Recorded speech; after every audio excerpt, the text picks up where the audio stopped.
ಪ್ರೀತಿಯುಳ್ಳ ದೇವಜನರೇ, ನಿಮ್ಮೆಲ್ಲರಿಗೂ ಯೇಸು ಕ್ರಿಸ್ತನ ಶ್ರೇಷ್ಠವಾದ ನಾಮದಲ್ಲಿ ವಂದನೆಗಳು. ಶಾಲೋಮ್, ನಿಮಗೆ ಸಮಾಧಾನವಾಗಲಿ. ಈ ದಿನ ದೇವರ ವಾಕ್ಯದ ಧ್ಯಾನಕ್ಕಾಗಿರುವಂಥ ವಿಷಯ, ನಿಜವಾದ ಸಂತೋಷ ಎಲ್ಲಿ ದೊರಕುವುದು. ಅದಕ್ಕೆ ಆಧಾರವಾಗಿ ಕೀರ್ತನೆಗಳ ಗ್ರಂಥ 16:11 ವಚನ, ಕರ್ತನ ಸಮ್ಮುಖದಲ್ಲಿ ಪರಿಪೂರ್ಣ ಸಂತೋಷವಿದೆ. ಈಗ ಓದಿಕೊಂಡ ವಾಕ್ಯ ಭಾಗದಲ್ಲಿ ನಾವು ನೋಡಿಕೊಂಡೆವು, ಕರ್ತನ ಸಮ್ಮುಖದಲ್ಲಿ ಮಾತ್ರ ಪರಿಪೂರ್ಣ ಸಂತೋಷ ಇದೆಯಂತೆ. ದೇವರು ಮನುಷ್ಯನನ್ನು ಉಂಟು ಮಾಡಿದರ ಎರಡು ಮುಖ್ಯವಾದಂಥ ಉದ್ದೇಶ, ಒಂದು ಸಂತೋಷ ಪಡುವುದು, ಇನ್ನೊಂದು ಒಳ್ಳೆಯದನ್ನು ಮಾಡುವಂಥದ್ದು. ನಾವು ಸಂತೋಷವಾಗಿರೋದು, ಸಂತೋಷ ಪಡುವಂಥದ್ದು ದೇವರ ಚಿತ್ತವಾಗಿದೆ. ಪ್ರತಿದಿನ ದೇವರು ನಮಗೆ ಹೊಸ ದಿನವನ್ನು ಕೊಡ್ತಾರೆ. ಯಾಕೆ ಗೊತ್ತಾ? ಅದನ್ನು ನಾವು ಸಂತೋಷದಿಂದ ಕಳೆಯಬೇಕೆಂಬುದಾಗಿ.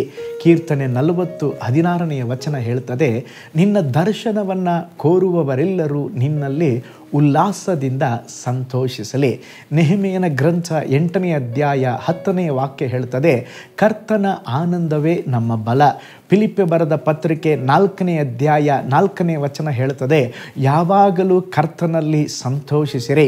ಕೀರ್ತನೆಗಳು 35ನೇ ವಚನ ಹೇಳ್ತದೆ, ಸಂಜೆಗೆ ದುಃಖವೆಂಬುದು ಬಂದು ನಮ್ಮ ಬಳಿಯಲ್ಲಿ ಇಳಿದುಕೊಂಡರೂ ಮುಂಜಾನೆ ಹರ್ಷ ಧ್ವನಿಯು ಕೇಳಿಸುವುದೆಂಬುದಾಗಿ. ನೋಡ್ರಿ, ಹಾಗಾದರೆ ಪ್ರತಿದಿನ ಬೆಳಿಗ್ಗೆ ದೇವರು ನಮಗೆ ಒಂದು ಸಂತೋಷದ ಹೊಸ ದಿನವನ್ನು ಕೊಡುತ್ತಾರೆ. ಆ ಸಂತೋಷವನ್ನು ಹಾಳು ಮಾಡುವುದಕ್ಕೆ ಸೈತಾನನು ಕಾಯುತ್ತಿರುತ್ತಾನೆ. ನಾವು ಸೈತಾನನಿಗೆ ಅವಕಾಶ ಕೊಡಬಾರದು. ಹಬಕ್ಕೂಕನು ದೇವರ ಬಳಿಯಲ್ಲಿ ಒಂದು ದೊಡ್ಡ ಲಿಸ್ಟನ್ನು ಇಟ್ಟು ಅನೇಕ ಪ್ರಶ್ನೆಯನ್ನು ಕೇಳ್ತಾನೆ. ಅವನ ಎಲ್ಲ ಪ್ರಶ್ನೆಗಳಿಗೆ ಉತ್ತರ ಸಿಗದೇ ಇರುವಾಗ ಅವನು ಕೊನೆಯದಾಗಿ ಹೇಳುವಂಥ ಮಾತು ಏನು ಗೊತ್ತಾ? ಹಬಕ್ಕೂಕನ ಗ್ರಂಥ 3ನೇ ಅಧ್ಯಾಯ 17 ಮತ್ತು 18ನೇ ವಚನವನ್ನು ನೋಡ್ರಿ.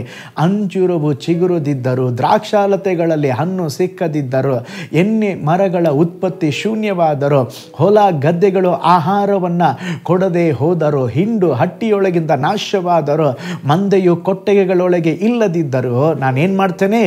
ನಾನು ಯೆಹೋವನಲ್ಲಿ ಉಲ್ಲಾಸಿಸುವೆನು, ನನ್ನ ರಕ್ಷಕನಾದ ದೇವರಲ್ಲಿ ಆನಂದಿಸುವೆನು. ಏನೇ ನಡೆಯಲಿ, ಏನೇ ಆಗಲಿ, ಏನೇ ಬಂದರೂ ನಾನು ಮಾತ್ರ ಕರ್ತನಲ್ಲಿ ಸಂತೋಷ ಪಡುತ್ತೇನೆ. ಇದುವೇ ನಿಜವಾದ ಸಂತೋಷ.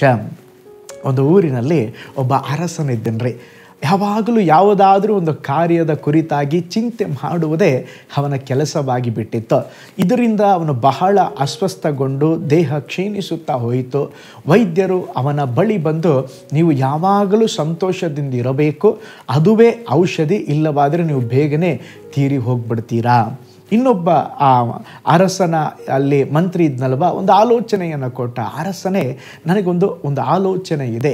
ಸಂತೋಷವಾಗಿರುವ ಒಬ್ಬ ಮನುಷ್ಯನನ್ನು ಹುಡುಕಿ ಅವನ ಮೇಲಂಗೆಯನ್ನು ತಂದು ನಿಮ್ಮ ಮೇಲೆ ಹಾಕಿದರೆ ನಿಮಗಿರುವಂಥ ಈ ಚಿಂತಿಸುವ, ದುಃಖ ಪಡುವಂಥ ವ್ಯಾಧಿ ಗುಣವಾಗಬಹುದು ಎಂಬುದಾಗಿ ಆಲೋಚನೆ ಕೊಟ್ಟ.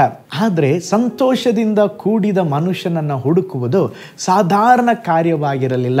ಲೋಕದ ಎಲ್ಲೆಲ್ಲಿಯೂ ದುಃಖ ಚಿಂತೆಗಳೇ ತುಂಬಿರುವಾಗ ಸೈನಿಕರು 4 ದಿಕ್ಕುಗಳಲ್ಲಿಯೂ ಸಂತೋಷದಿಂದ ಕೂಡಿದ ಮನುಷ್ಯನನ್ನು ಹುಡುಕಲಿಕ್ಕೆ ಆರಂಭಿಸಿದರು. ಎಲ್ಲಿಯೂ ಸಿಗಲಿಲ್ಲ. ಕೊನೆಯದಾಗಿ ಒಬ್ಬ ಸಂತೋಷದಿಂದ ಇರುವಂಥ ಒಬ್ಬ ದೇವ ಭಕ್ತನನ್ನು ಕಂಡುಹಿಡಿದರು. ಅವನು ಹಾಡುತ್ತಾ, ದೇವರನ್ನು ಸ್ತುತಿಸುತ್ತಾ, ಕುಣಿಯುತ್ತಾ ಅವನು ಅರಮನೆಗೆ ಬಂದ. ಅವನು ಸಿಕ್ಕಾಗ ರಾಜನಿಗೂ ಖುಷಿಯಾಯಿತು. ಈಗ ಅವನು ಹೇಳ್ದ, ಅವನ ಮೇಲಂಗಿಯನ್ನು ತೆಗೆದುಕೊಂಡು ಬಂದು ನನ್ನ ಮೇಲೆ ಹಾಕ್ರಿ, ನನಗಿರುವ ವ್ಯಾಧಿ ನೀಗಿ ಹೋಗ್ತದೆ. ಆದರೆ ಅವನ ನೋಡ್ತಾರೆ, ಆ ಭಕ್ತನಿಗೆ ಮೇಲಂಗಿನೇ ಇಲ್ಲ. ಅವನ ಜೀವಿತದಲ್ಲಿ ಬಡತನ, ದಾರಿದ್ರ್ಯ ಎಲ್ಲ ಇದ್ದರೂ ಕೂಡ ಆ ಭಕ್ತನಲ್ಲಿ ಯೇಸು ಇದ್ದರು. ಅವನು ಯೇಸುವನ್ನು ನಂಬಿದ ಭಕ್ತನಾಗಿದ್ದ. ಯಾವಾಗ ಯೇಸು ಅವನೊಳಗಿದ್ದರೋ ಅವನ ಸಂತೋಷವನ್ನು ಯಾವುದೇ ಪರಿಸ್ಥಿತಿ ಹಾಳುಗೆಡುವಲಿಕ್ಕೆ ಬಿಡಲಿಲ್ಲ. ಆಗ ಈ ಭಕ್ತನು ಹೇಳಿದ, ಅರಸನೇ, ನನಗೆ ಅಂಗಿ ಇದೆಯೋ ಇಲ್ಲವೋ, ಮೇಲಂಗಿ ಇದೆಯೋ ಇಲ್ಲವೋ, ಆದರೆ ನನ್ನ ಈ ಸಂತೋಷಕ್ಕೆ ಕಾರಣ ಯೇಸು ಸ್ವಾಮಿ. ಅವರನ್ನು ನೀವು ಸಹ ತಿಳಿದುಕೊಳ್ಳ್ರಿ, ನಿಮಗೂ ಸಂತೋಷ ಸಿಗುತ್ತದೆ. ಪ್ರೀತಿಯುಳ್ಳ ದೇವಜನರೇ, ಈ ಲೋಕದಲ್ಲಿ ಸಂತೋಷ ಎಲ್ಲಿ ಸಿಗುವುದಿಲ್ಲ. ಸಮಾಧಾನ ಹಾಳುಗೆಡುವುದಕ್ಕೆ ಸಾವಿರಾರು ಮಾರ್ಗ ಇದ್ದರೂ ಕೂಡ ಸಂತೋಷ ಸಮಾಧಾನವನ್ನು ಕೊಡಲಿಕ್ಕೆ ಒಂದೇ ಒಂದು ಮಾರ್ಗ, ಯೇಸು ಸ್ವಾಮಿ ಮಾತ್ರ. ಆ ನಿಜವಾದ ಸಮಾಧಾನ ಸಂತೋಷವನ್ನು ಕೊಡಲು ಯೇಸು ಸ್ವಾಮಿ ಈ ಲೋಕಕ್ಕೆ ಬಂದರು. ಪ್ರೀತಿಯುಳ್ಳ ದೇವಜನರೇ, ನಿಜವಾದ ಸಂತೋಷ ಯೇಸುವಿನಲ್ಲಿ ಮಾತ್ರ. ಕಣ್ಗಳನ್ನು ಮುಚ್ಚೋಣ, ಸ್ವಾಮಿ ಆ ಸಂತೋಷ ಕೊಡ್ರಿ ಎಂಬುದಾಗಿ ಪ್ರಾರ್ಥಿಸೋಣ, ಪ್ರಾರ್ಥನೆ ಮಾಡಿಕೊಳ್ಳೋಣ. ಪರಲೋಕದಲ್ಲಿ ವಾಸ ಮಾಡುವ ನಮ್ಮ ತಂದೆಯಾದ ದೇವರೇ, ಅಪ್ಪ, ಈ ದಿನ ನಿನ್ನ ವಾಕ್ಯಗಳನ್ನು ನಾವು ಧ್ಯಾನಿಸಿದ ಹಾಗೆ ಈ ಲೋಕದಲ್ಲಿ ಎಲ್ಲಿಯೂ ಸಂತೋಷವಿಲ್ಲಪ್ಪ, ನಿನ್ನಲ್ಲಿ ಮಾತ್ರ ಆ ಸಂತೋಷವಿದೆ. ಆ ದೈವಿಕವಾದ ಸಂತೋಷವನ್ನು ಕೊಡ್ರಿ. ಆ ಸಂತೋಷವನ್ನು ಅನುದಿನವೂ ಅನುಭವಿಸಲಿಕ್ಕೆ ನಿನ್ನ ಜನರಿಗೆ ಸಹಾಯ ಮಾಡಿರಿ. ನಿನ್ನ ಜನರನ್ನು ಬ್ಲೆಸ್ ಮಾಡಿರಿ. ಈ ದಿವಸ ಮಾಡುವ ಕೈ ಪ್ರಯಾಸಗಳು, ಕೆಲಸಗಳು, ಹೋಗುವಾಗ ಬರುವಾಗ ನಿನ್ನ ದೈವಿಕ ಆಶೀರ್ವಾದ ನಿನ್ನ ಜನರೊಂದಿಗೆ ಇರಲಿ. ಬ್ಲೆಸ್ ಮಾಡಿರಿ.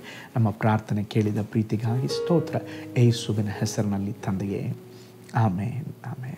Price the Lord. ಪ್ರೀತಿಯುಳ್ಳ ದೇವಜನರೇ, ಹಾಗಾದರೆ ಯೇಸುವಿನಲ್ಲಿ ಮಾತ್ರ ನಮಗೆ ನಿಜವಾದ ಸಂತೋಷ ಸಿಗುವಂಥದ್ದಾಗಿದೆ. ಆ ಸಂತೋಷವನ್ನು ಹುಡುಕಿಕೊಂಡು ಅಲ್ಲಿ ಇಲ್ಲಿ ಹೋಗಬೇಡ್ರಿ. ನಿಮ್ಮಲ್ಲೇ ಇರುವಂಥ ನೀವಿರುವ ಸ್ಥಳದಲ್ಲಿ ಯೇಸುವೇ ಎಂಬುದಾಗಿ ಕರೆಯುವಾಗ ಅವರು ನಿಮ್ಮೊಳಗಡೆ ಬರುವಾಗ ನಿಮ್ಮ ಜೀವಿತದಲ್ಲಿ ಸಂತೋಷ ಸಿಗ್ತದೆ. ನಾಳೆ ಮತ್ತೊಂದು ದೈನಂದಿನ ಧ್ಯಾನದಲ್ಲಿ ನಾನು ನಿಮ್ಮನ್ನು ಸಂಧಿಸ್ತೇನೆ. ನಾನು ನಿಮ್ಮ ಪ್ರೀತಿಯ ಸೇವಕ pastor Paul Joy. God bless you all.